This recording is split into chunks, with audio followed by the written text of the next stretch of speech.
दर्शकवृन्द नमस्कार। सदैव जीवनमा प्रेरणाको आवाज बोलिरहने यहाँकै सहयात्राको साथी मोतीराज राई सदाझै आज पनि म यहाँको समक्ष अतिरोचक, मननीय, सोचनीय, जीवन उपयोगी, जीवन र जगतका कहानी, कथा व्यथा समेटिएको एक उत्कृष्ट मोटिभेसनल र अति सन्देशमूलक भिडियो लिएर यहाँमा उपस्थित भएको छु। आउनुहोस् दर्शक, बाँकी विषय प्रसङ्गतिर जाउँ। र त्योभन्दा अगाडि यहाँहरू अहिलेसम्म हाम्रो च्यानललाई सब्स्क्राइब गर्नुभएको छैन भने हाम्रो च्यानललाई सब्स्क्राइब गर्न नभुल्नुहोला र हाम्रो सदस्य बनिरहन सक्नुहुनेछ। यानि कि यस्ता खालका उत्प्रेरणा, सकारात्मक र मोटिभेसनल भिडियोहरू हेर्नको लागि यहाँले सदैव हाम्रो नोटिफिकेसन पाउनुहुनेछ।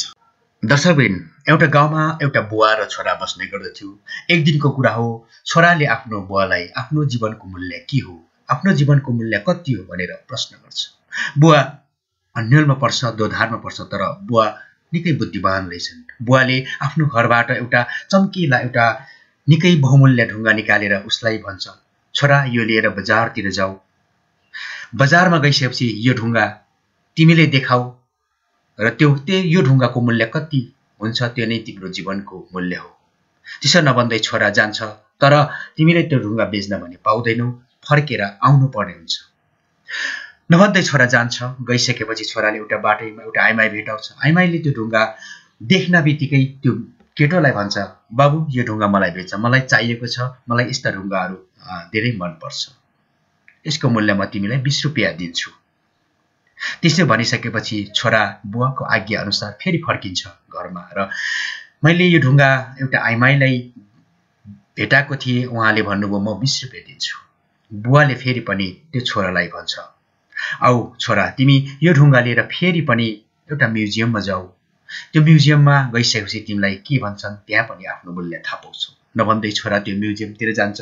म्युजियमतिर गइसकेपछि त्यहाँ म्युजियममा केही विज्ञ मान्छेहरू पनि छन्, केही त्यो आइमाई भन्दा केही माथिल्ला लेभलका मान्छेहरू भेट्छ। उनीहरूले त्यो ढुङ्गाको 2000 दिन्छु भन्छ र छोरा छक्कै पर्छ।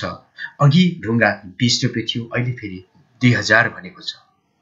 त्यसपछि बुवा त्यो छोरो जुन खुसी भएर आउँछ, यो ढुङ्गाको मूल्य त 2000 दिने भनेछन्। बुवाले सोध्छन्, बुवाले फेरि पनि भन्छ, अब तिमी यो ढुङ्गाको विशेषज्ञकोतिर जाऊ, यो ढुङ्गाको सही पहिचान गर्ने ठाउँमा जाऊ, यो ढुङ्गाको मूल्य कति हुन्छ।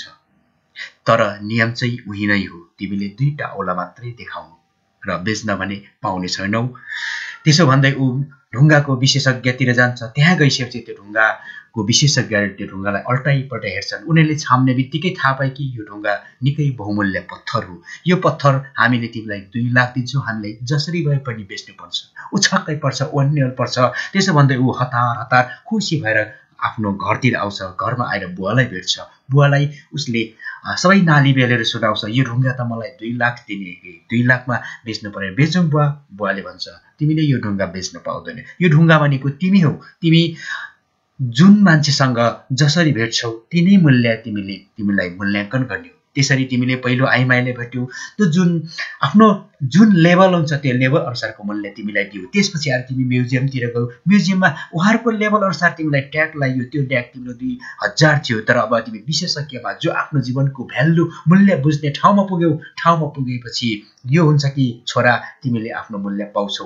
त्यसैले तिमीले सङ्गत गर्ने मान्छेहरू पनि जहिले पनि हाई स्तरको, माथिल्लो लेभलको, सोच विचार राम्रो भएको, भौतिक कुराहरूमा मात्रै नडुब्ने, आफ्नो जीवनलाई चिन्ने, मूल्यलाई चिन्ने, आफ्नो जीवनको भ्यालु क्रिएट गर्ने सँग मात्र तिमी सङ्गत गर्नु। तिमीले आफ्नो जीवनको मूल्य सधैँ पाउनेछौ।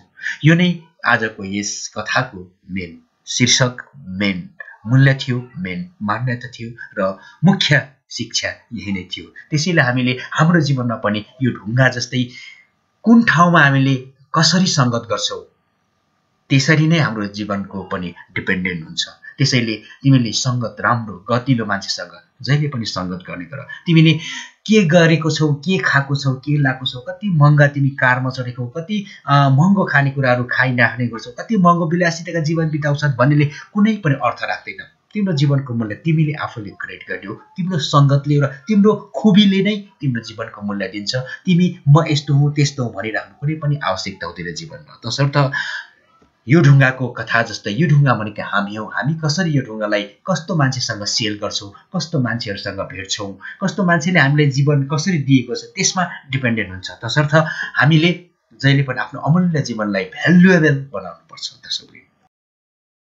दर्शकवृन्द, यहाँलाई यो भिडियो कस्तो लाग्यो? राम्रो लागेमा अवश्य पनि यस च्यानललाई सब्स्क्राइब गर्नुहोला र आफ्नो साथीहरूसँग पनि सेयर गर्न नभुल्नुहोला। तपाईहरू जहाँ हुनुहुन्छ खुसी रहनुहोस्, आपसमा माया बाँडेर अगाडि बढ्नुहोस्, स्वस्थ रहनुहोस्, व्यस्त रहनुहोस्, मस्त रहनुहोस्, सधैँ सकारात्मक मार्गमा आफ्ना पाइलाहरू चाल्नुहोस्। हामी अर्को भिडियोमा भेट्नेछौँ। त्यतिजेलसम्मको लागि म आज्ञा चाहन्छु। नमस्कार।